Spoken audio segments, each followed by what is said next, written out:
Welcome back, everyone. Bando's Breakdowns, episode 26. Good to be back with you guys. We're in the middle of October. It's nice to be back home after a very, very relaxing vacation in Las Vegas. Excited to get into that a little bit more on today's show. But before we do that, just wanted to go over some quick reminders. First off, go to youtube.com/ETB Network.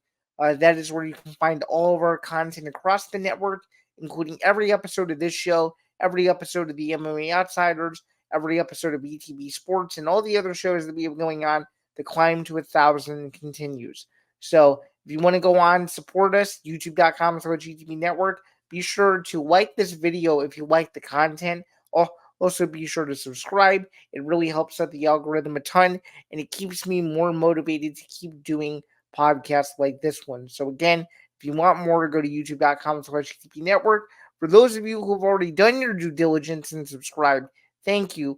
But I want you to do the inverse of that and be sure to listen to Bando's Breakdowns wherever you get your podcasts, whether that's Apple Podcasts, Spotify, Acast, YouTube Premium, and so much more. It's on wherever your podcast feed of choice desires, if you will. So again, if you want a different perspective of the show, or if you want the show condensed down a little bit more, be sure to go over to the audio home. And for those of you on the audio, be sure to go back and do the inverse of the video. Also, just wanted to give another quick reminder to our sponsor. It's Playback, and they sponsor every single show on the network, including Bando's Breakdowns. And with the NBA season nearly underway at the end of October, we're going to be using Playback a lot more for some major NBA streams, including opening night. So be sure to tune into that stream as well. It should be an exciting NBA season. So without further ado, here we go. So watching sports is more fun with others, but we spend too much of our time watching alone. Playback is a virtual space where communities can stream live sports together with everyone perfectly synced up. Creators can hop on stage, deliver them play-by-play analysis and commentary, and invite viewers up for Q&A. Playback makes watching sports fully interactive in a social experience, from playing fantasy sports, repping your favorite players and teams, and watching with the commentators and communities you care about. Win or lose, sports are best enjoyed together. So be sure to join in our community today, right now if you can, or whenever you have time later this afternoon. You can do that. Go to playback.tv/EDB Network to find out more, including our live stream schedule, and to become a part of our community. So I'm excited to get into the show today. Just wanted to go over really quick Zain's overview, what we're going to be getting into on today's show. It's going to be a lot of stuff. We're going to go over my trip into Las Vegas. We're going to go over what I thought of UFC Vegas 98. We're going to preview Illinois versus Michigan, as well as recap the madness that was the Illinois-Purdue overtime win for the Illini 50-49 there in Champaign. We're also going to go over some news and notes regarding some major NFL stories, including a trade that has the NFL world pretty much not at a standstill, but on edge, given who's involved in the news, as well as some international media rights stuff. We'll go over the NLCS and ALCS. We'll see if my World Series prediction of the Yankees and the Dodgers is more than likely close to fruition, or if it isn't. So we'll go over the scores of the games so far. We'll go over when to catch some of the games coming up here in the coming days as we get closer to the World Series. We're also going to go over the craziness in college football. That is the top 25 slate. You thought that last weekend was a banger weekend of college football. This weekend is also huge. We have some marquee games, as I just alluded to. Illinois, Michigan. We got Texas versus Georgia. We've got a lot of games going on this week that I think a lot of people are excited about, including Alabama versus Tennessee as well. So we'll get into all of that. We'll get into the NFL slate and so much more. But we're going to start, though, with my trip to Las Vegas. So I get to go to the UFC APEX to watch UFC Vegas 98. The main event there was Brandon Royval versus Tatsuro Taira, number 1 versus number 5 in the UFC flyweight division. First off, just wanted to give a quick shout out to all the UFC staffers who assisted me over the weekend. You guys are awesome. You guys know who you are. And I also wanted to give a shout out to everyone that was in attendance. It was a great vibe in the Apex. The Vanderbilt baseball team got hosted by the UFC, so their ruckus energy was very, very plentiful, considering the Apex can be very quiet at times. And the fights delivered. We had some great fights on the card.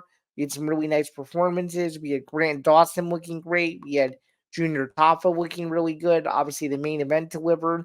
We had Jung Young Park beating Brad Tavares. We had some pretty good fights on the card. But overall, um, uh, the Apex is a very, very intimate setting. It's a setting that I think it's a setting that I think people need to respect a little bit more. I understand there's a lot of criticism on TV with the way it looks and stuff, but in the building itself, it's very cool. You can literally hear every punch, every kick, every knee, every elbow.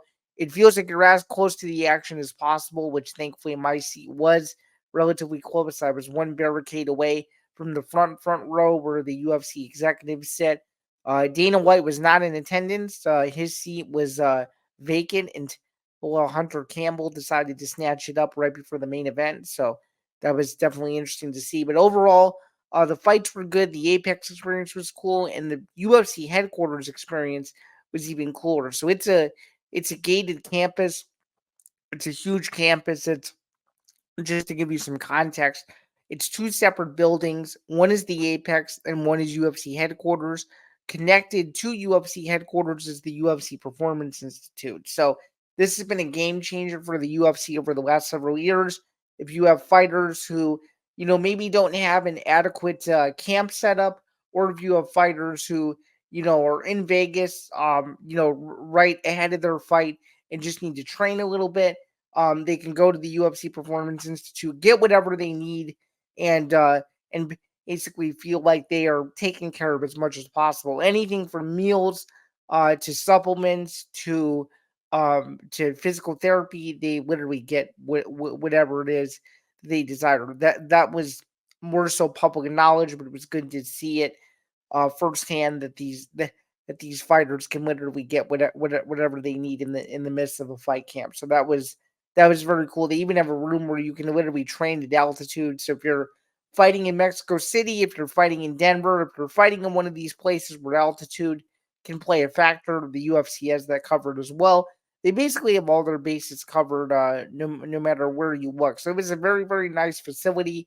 Um, it was inspired by, I'm pretty sure, some Premier League teams, as well as, just looking at different professional sports facilities and seeing what they could do to make theirs the most unique. And you can't find a place like this really anywhere in MMA. So it was very, very fascinating to see that part from that perspective. But overall, Performance Institute was cool. The Apex was cool.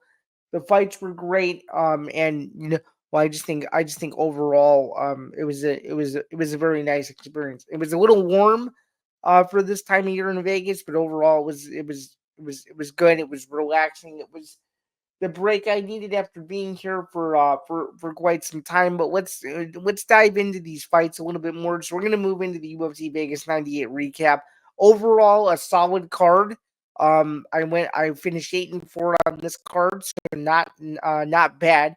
I hit some big ones. I took a shot at a couple upsets.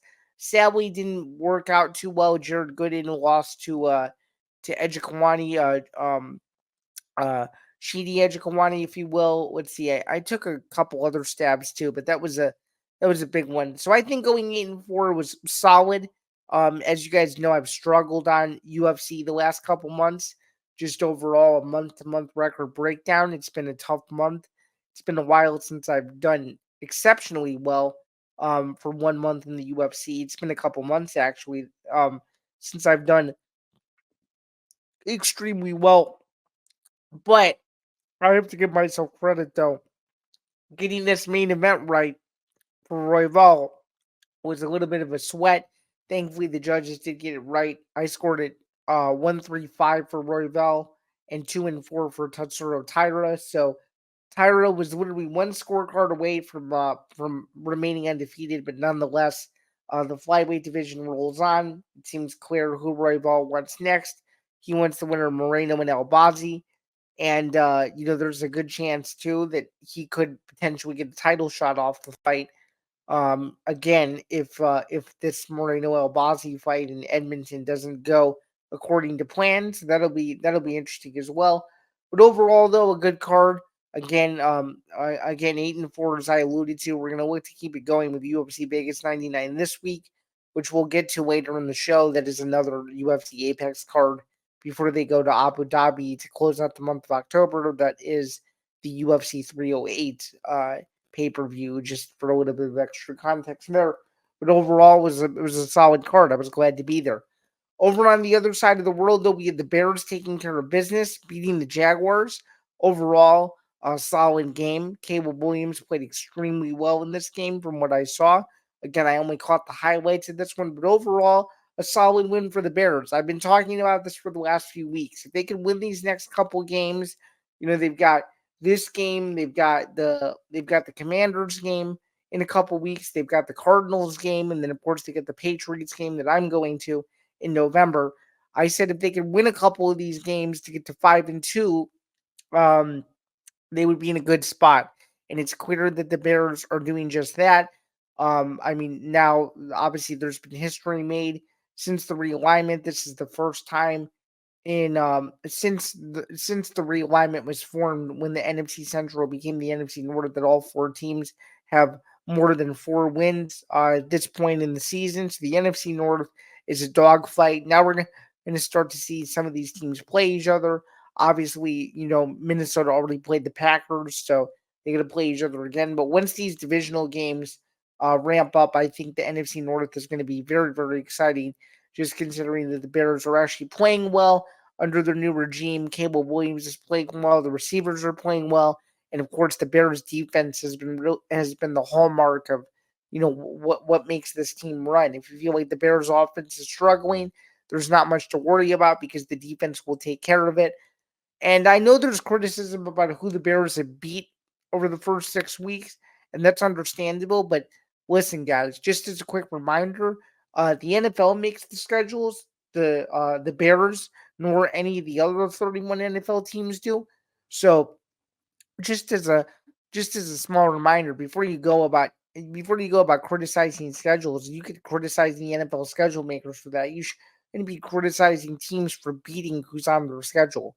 The Bears can't control that the Panthers aren't very good, nor can they control that the Jaguars aren't very good, nor can they control that Tennessee probably isn't that good. So I think it just goes to show how delusional fans can be at times. And the games the Bears have lost, you could argue that the Bears should technically be 5-1 right now.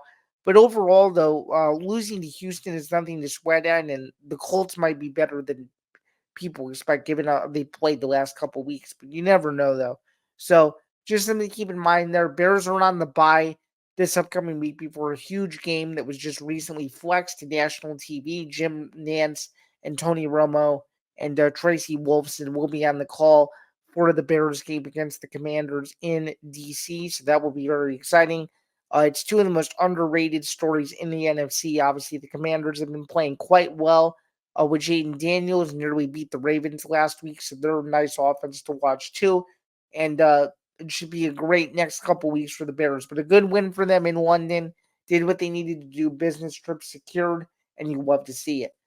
All right, now we're going to move over into some college football. We have the biggest game of the season for Illinois, coming in at number 22, hosting Michigan, who is number 24. I will be in attendance for this game. I can hardly wait. This is probably the biggest Illinois game that I will attend since being an alumnus, and I don't think that's an understatement. This game is sold out. This game is the 100-year anniversary rededication game to Memorial Stadium, as well as 100 years and 1 day after Red Grange's 6 touchdown performance against the Wolverines in one of the best singular college football performances of all time. So this game has a lot of meaning to it. This line is interesting. Michigan opened as the favorite, and I'm pretty sure at the time that we're recording this, they still are the favorite. Unfortunately, just before I recorded this, Illinois star running back Caden Fagan is not going to be able to play this week. He sustained an injury, unfortunately. So it seems like he's not going to be ready to play. So that's a blow in the backfield. But we'll see how Josh McCray and the others step up this week. McCray, Aiden Lawfrey, et cetera, et cetera. So that'll be interesting. And I think in order to beat this Michigan team, you got to shut down their offense. You got to do what Washington did. You got to be able to pressure the quarterback, stifle the running back in key situations, and then hold this team in the red zone. Because when this team gets in the red zone, they score quite a bit, and when their offense is clicking, they do pretty well. Their defense also is pretty solid too. But I think what Illinois needs to do is they need to control the time of possession. Um, I think they arguably need to run the clock out if they have a big lead. You can't give Michigan any extra chances to try to give themselves a shot. And you got to have Luke Altmaier have another mistake free day. You need Luke Altmaier to throw the ball. You need Pat Bryant to potentially score a couple touchdowns, and you need at least one big turnover in the first half. You need to force at least 1 to 2 turnovers in the first half to really set the tone and to get Memorial Stadium believing that Illinois can win this game despite them being the higher ranked team. So I'm excited for this game. I think this is one of the best college football games of the entire year. Unfortunately, though, I think Illinois comes up just short. Um, I think Michigan's newfound offense, now that they figured out who the quarterback is going to be moving forward. They just recently announced who it's going to be. I'm pretty sure Tuttle is the quarterback now. Is his last name. So if they can stop Tuttle and they can do what they're supposed to do, they should be able to win the game. But I just think Michigan, their experience playing in these bigger games, defending national champions. I understand it was a year ago. I understand the team is totally different, but this is one of those games where I think it's going to be a learning experience. I unfortunately think Illinois loses by a field goal, 30-27. Illinois suffers its second loss of the year, and more than likely they'll have to win out to give themselves a chance at a pretty good bowl game.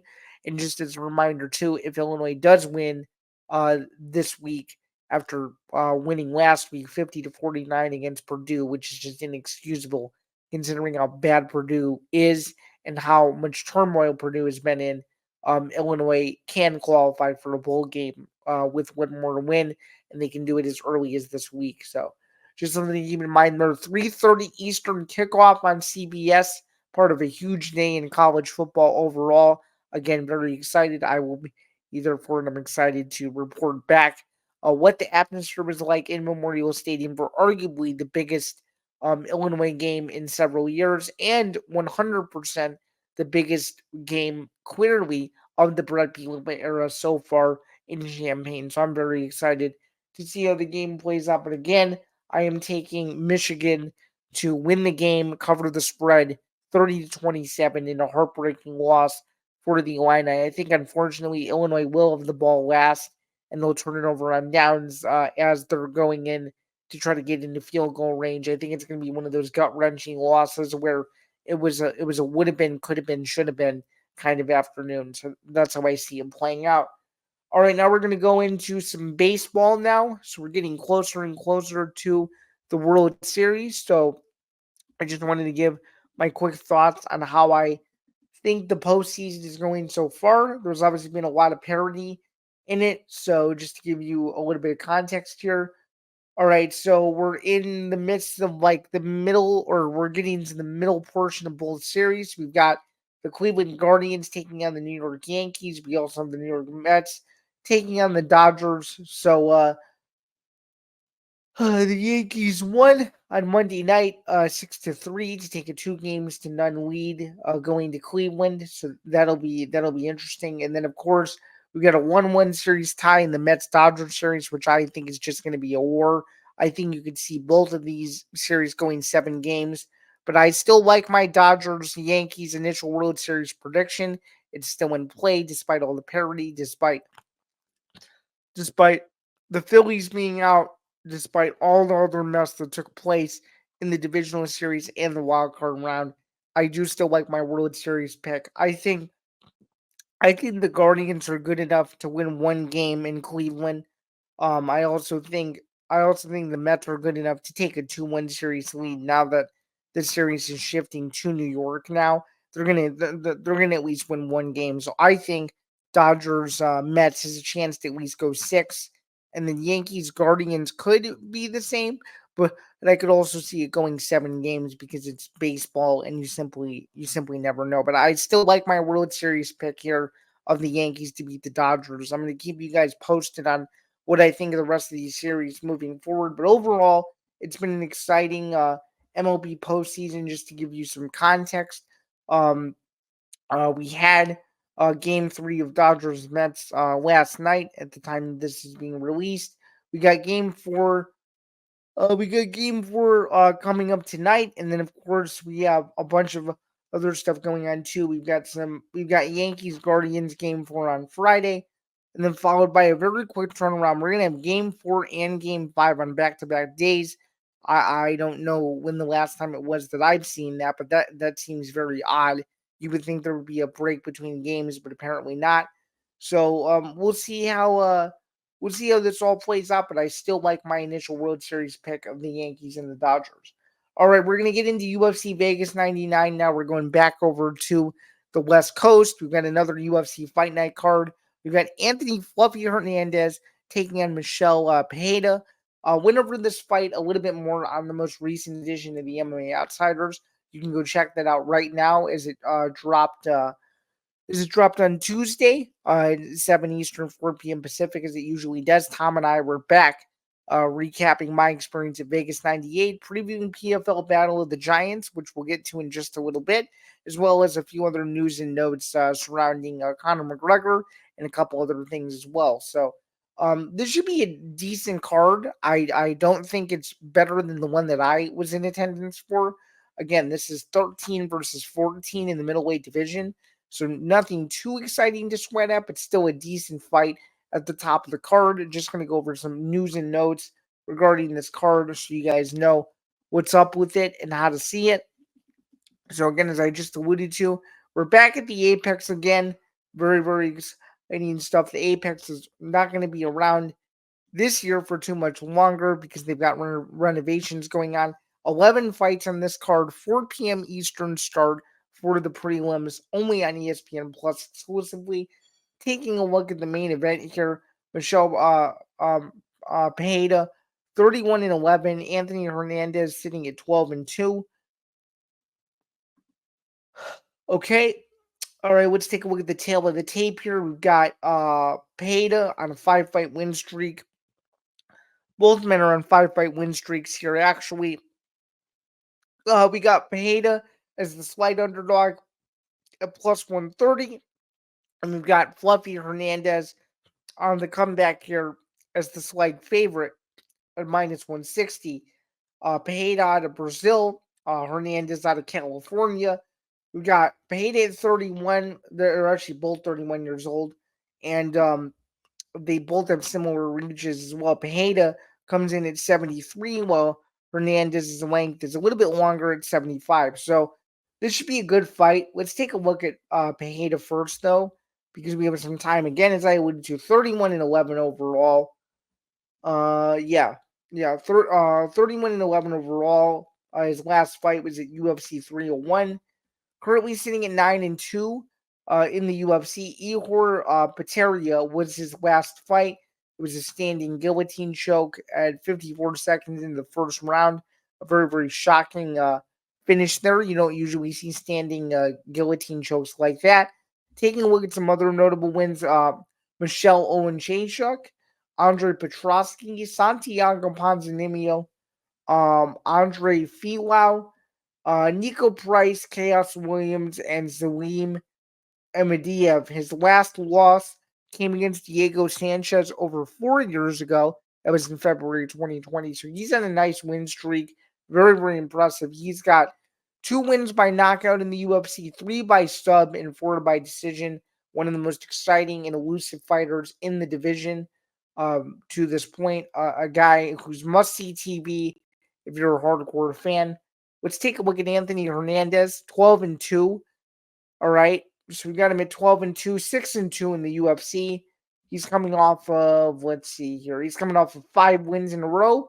Let's see, 1, 2, 3, 4. Yep. 5 wins in a row in the midst of a bunch of cancellations. His last win was against Roman Kopylov. That was back in February, won by rear naked choke there. So he gets the headlining spot.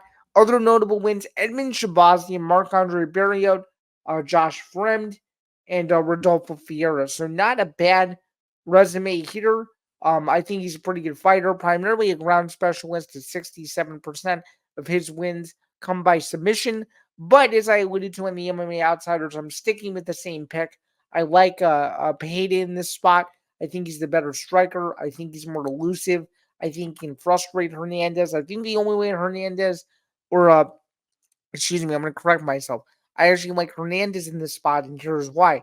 It's because as long as he can survive the early storm of Pereira, I think he has a chance to win. And I think if he gets it to the floor relatively early in the fight, I think that's where he can control Pereira. Again, these guys really don't have 5-round fight experience, at least not in the UFC. That is so.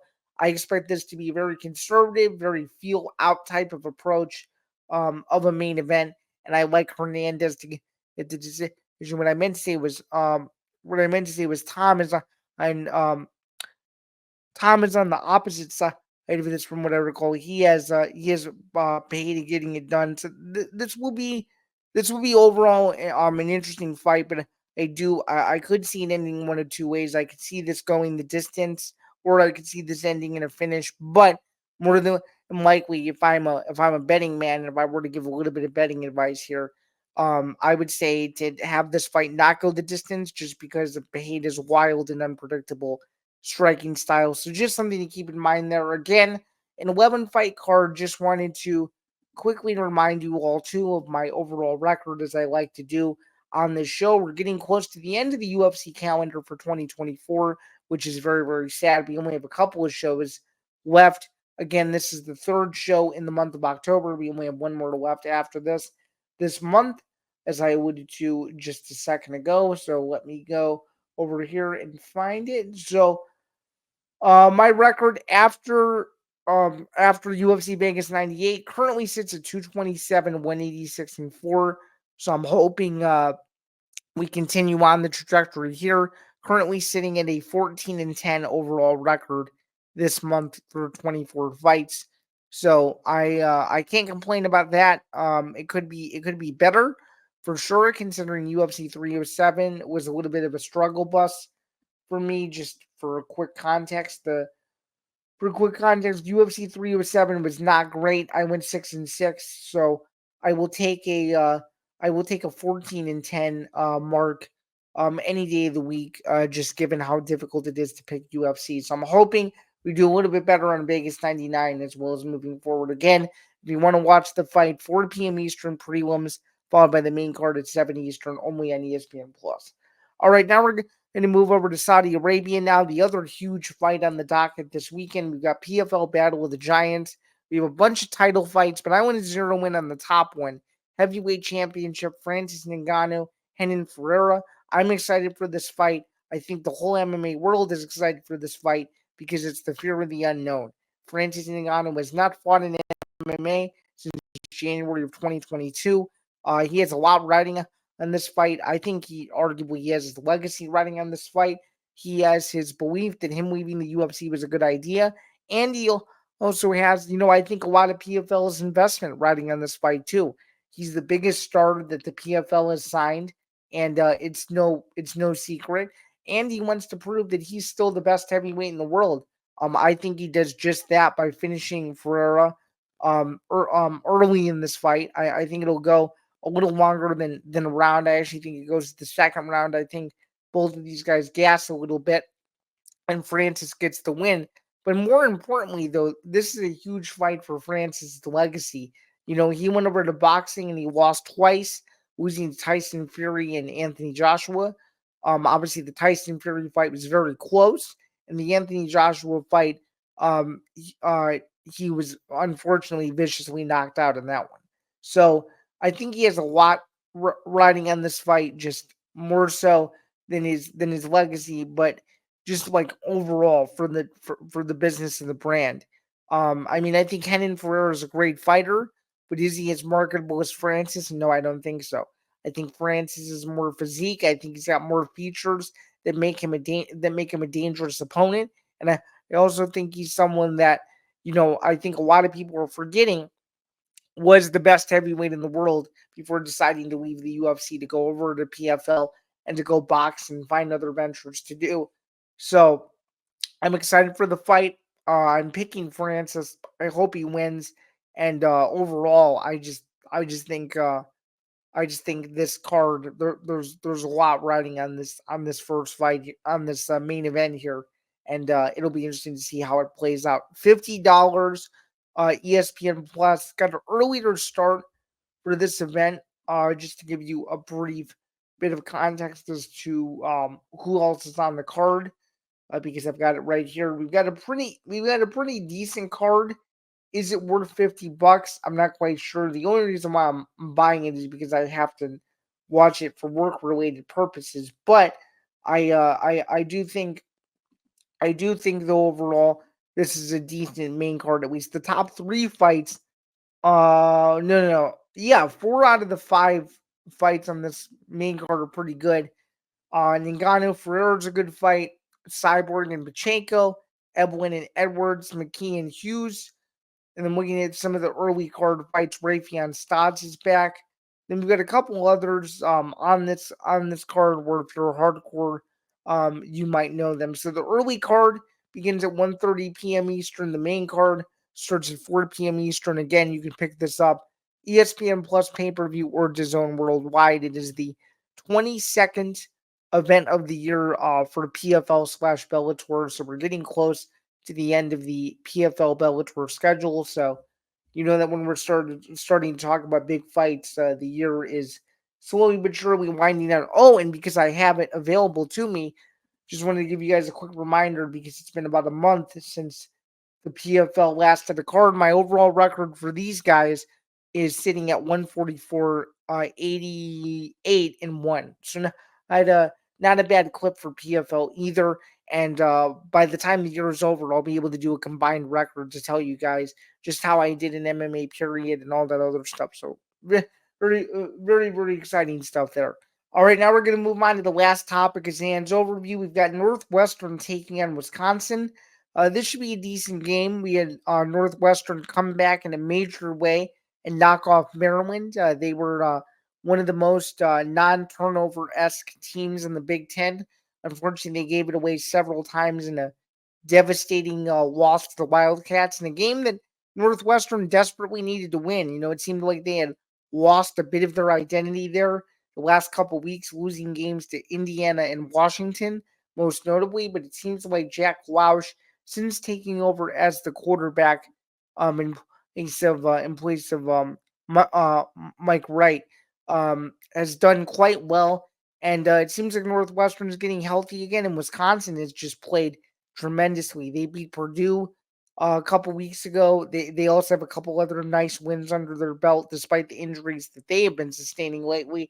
So this is a big crossover game, crossroads game for both of these teams. I think this is a game that people should be circling as potential Big Ten bowl eligibility swing game in this one. So just to go over a couple news and notes on this one, it should be a decent game. So we're just going over this is according to the Alton Telegraph on Data Scribe. So we've got the Badgers taking we got the Badgers taking on Northwestern 4-2 versus 3-3. More specifically, Wisconsin is sitting at 4-2. Northwestern got back to 500 with a win against Maryland. But what I think makes this game interesting is, I think the new facility that Northwestern has is what I meant to say. Has really given Northwestern kind of a home field advantage that you can't replicate in college football. It feels more like a high school stadium than anything else. According to Clutch Points, this is what they have. So this is according to FanDuel. Wisconsin is favored by 7.5. Money line for the Badgers is minus 285. The comeback on Northwestern at plus 7.5 is minus 115, with the money line being plus 230. So Clutch Points believes that Wisconsin will likely cover the spread, and I technically agree. I think their offense is simply better than Northwestern. If they can exploit Northwestern's pass defense just like Indiana did, I think more than likely they'll do really well. Let's just take a look at some of their notable players here. Will Pauling has got 251 receiving yards so far this year, catching 2 touchdowns. Let's see. We got Vinny Anthony, who's done quite well. He has 11 catches for 287. And then Ty Walker, who's been a beast for them pretty much all year. He's got 9 scores already. And then they hold their opponents pretty well.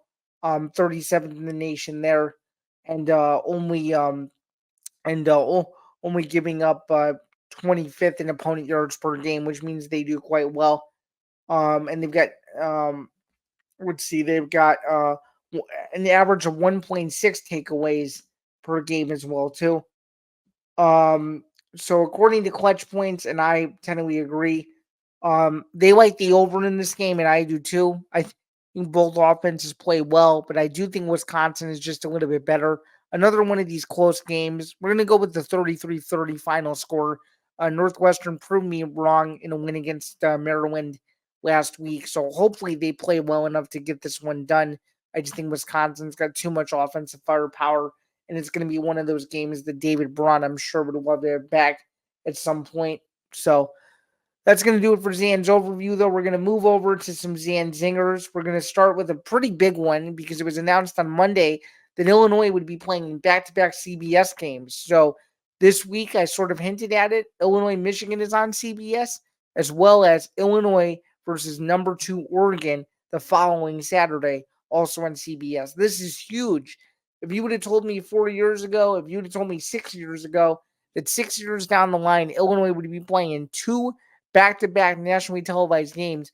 Keep in mind they are 1-1 in the national TV scenario, beating Nebraska on Fox, losing to Penn State on CBS. This is a massive opportunity for them to continue to show the country that they deserve to be in these games. And I think even though it was already announced Illinois is going to be playing on CBS, if they can win this Michigan game, it makes the Oregon game that much bigger. Because if you think about what might happen in college football, you beat a team like Michigan, the defending national champions.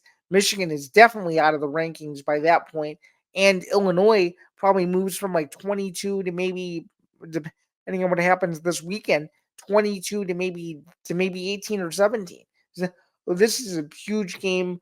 Well, huge 2 weeks for the Illini, especially given the national TV aspect of this. And this is just overall big for the program. I mean, this is what Brett Bielema envisioned when he came here, when he was hired in December 2020, that he was gonna win. It was gonna take some time, and now he's slowly but surely doing that, sitting at 5-1. So I think these next 2 weeks are critical. If they can win at least one of these 2 games, people will realize, okay, Illinois is a team in the nation that people should be paying attention to and not be sleeping on. If they somehow lose this game this weekend and they don't play well and then they lose the next week, then things are going to start to come back down to earth that maybe this Illinois team is not as good as what people expected. So I'm very excited to see this. Was very happy to see it. I think Illinois deserves it. And to play a team like Oregon, who's been unbelievable all year and who just beat Ohio State and who has a quarterback in Dylan Gabriel that continues to put up video game like numbers so far this year, Illinois is going to have a big challenge ahead of them. So I'm excited to see how they do. But again, critical spot. If they can go 1-1 over the next 2 weeks, I think I would be pretty satisfied with that. We're going to move over to some NFL news now. It seems like Davante Adams is on the move. He was recently traded to the Jets from the Raiders. And I think this is a call for desperation. And the reason why I say that is because the Jets are in turmoil. Let's face it. Couldn't beat the Bills Monday night. winnable Bills game. You couldn't beat the Denver Broncos. Okay, you were in the game with the San Francisco 49ers in the first game of the year. You couldn't pull it off. I don't know, man.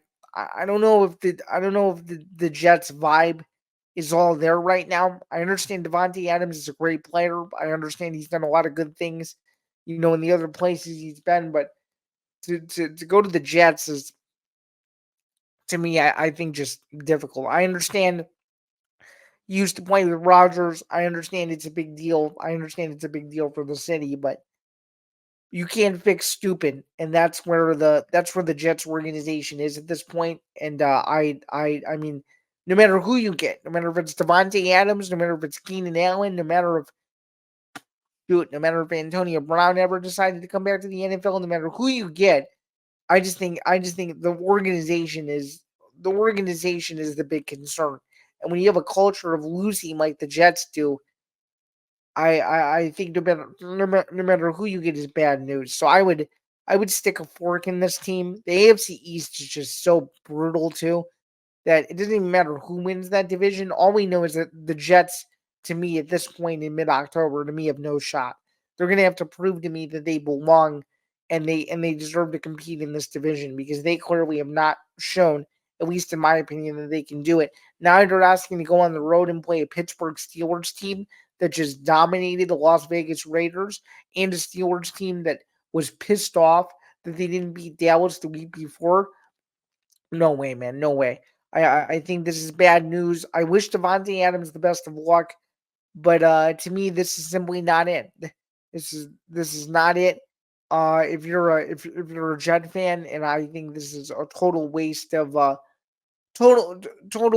opportunity. And to me, they could have done something more substantial here. And I just think no matter who you get, it's still going to be a bit of a disaster.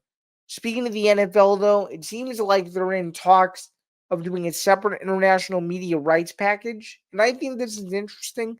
Just considering that the NFL is trying to expand more, they have their relationship with London, they have their relationship with Germany, so now they're starting to kick the tires around and they want to see if they can cash in. And I don't really blame them, but to keep this as brief as possible, please don't bring the Super Bowl to London. We don't need the Super Bowl in London. We don't need abnormal start times for the biggest football game of the year. We just simply don't need it. I'm sorry. I don't agree. If that's the proposition they might go with, I just simply don't agree with it. So this is a good idea in some respects, but it's also a bad idea to put on two international games at the same time. To me, is just I don't think it makes sense uh whatsoever. But hey, money talks, and if it's going to be worth $1 billion, then they'll probably end up pulling the trigger anyway because the NFL is king in this country when it comes to professional sports, whether you like it or not. So just something to keep in mind there. We're going to move into the end of the show, though. I know it's getting kind of late. We're going to go into Zan's look ahead now, starting out with the crazy slate in college football. There's so many games on this week. So college football top 25 games to watch is going to be a little busy this week, to say the least. So let me pull up the slate that we have, because we have a lot of exciting games this week. A lot of games that I think are going to impact the playoff picture and just impact everything that's going on. So we're going to start with the top 25, and it's busy. I sort of hinted at it earlier in the episode. So we'll start with a couple of these. Okay, so we're gonna start on Saturday. It's a packed day in college football. Um, but before we do that, just wanted to remind you guys also that if your school is a smaller school, like a Holy Cross or a Harvard, for example, there's a good chance that they'll probably be on ESPN Plus. So just keep that in mind. So we got a Friday night tilt between Oregon and Purdue at Purdue. That's a big game for Oregon. Could be a potential trap game. You all know the Purdue Tyler Trent story where they knocked off Ohio State. So you never know, anything's possible. Illinois versus Michigan, as we alluded to earlier in the episode. At press time, Michigan is favored by 3. So with me picking that score, I think a push is possibly in play there. Miami goes to Louisville. Could be a potential trap game for the Hurricanes there if they play down to their competition. Indiana looking to get to 7-0. They host Nebraska. That'll be interesting to see if Indiana is, still as legit as they say they are. Although Indiana really has not played anybody yet.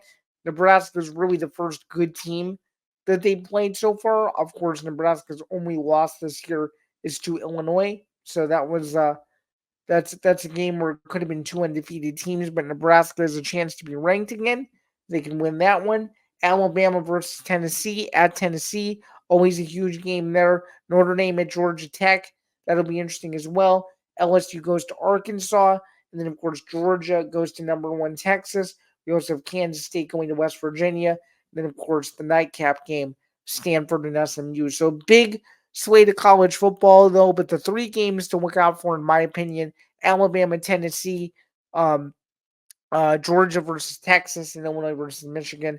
So stay tuned for Bando's Blitz, where I'll get into those games a little bit more, as well as the latest edition of Forever Power 5, which I will be on this week to preview. Which it will be on this week to preview Illinois versus Michigan and all the other games that are taking place to go along with it. So that should be very exciting as well. Moving over though to the NFL slate of games now. We got another week in the NFL. We're moving into, which is wild. We're moving into week 7. We get the Broncos going to New Orleans on Thursday night. Detroit going to Minnesota. Miami going to the Colts. In a game that, might be a must-win for the Dolphins to keep their season alive. Houston goes to Green Bay. Philly goes to the Giants. The Panthers go to the Commanders. The Jets go to Pittsburgh.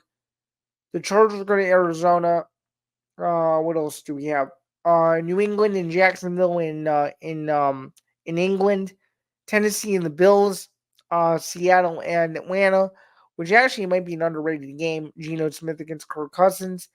Worst game of the day, Cincinnati versus Cleveland, the Raiders and the Rams. Then, of course, the big one, the heavyweight one, KC versus San Francisco, the Super Bowl rematch in Santa Clara. Should be a great game. And then, of course, the Monday night game, the other Monday night game that I did not mention, Baltimore at Tampa Bay. So that is week 7 in the NFL. We did quite well on NFL picks this past week against the spread and as well on straights, going 12-2 in the straights category. So can't complain on the NFL predictions front. Pretty happy with that. And yeah, so that's going to do it for another edition of Bando's Breakdowns, though. This has been episode 26. It's been a pleasure to do this, of course. We'll be back next week to cover more news and notes in the NFL, college football, preview UFC 308, and so much more. Until then, my name is Zain Bando. I hope you have a great rest of your day. And until next week, enjoy everything in the world of sports. And until then, I will see you guys soon. Have a good one.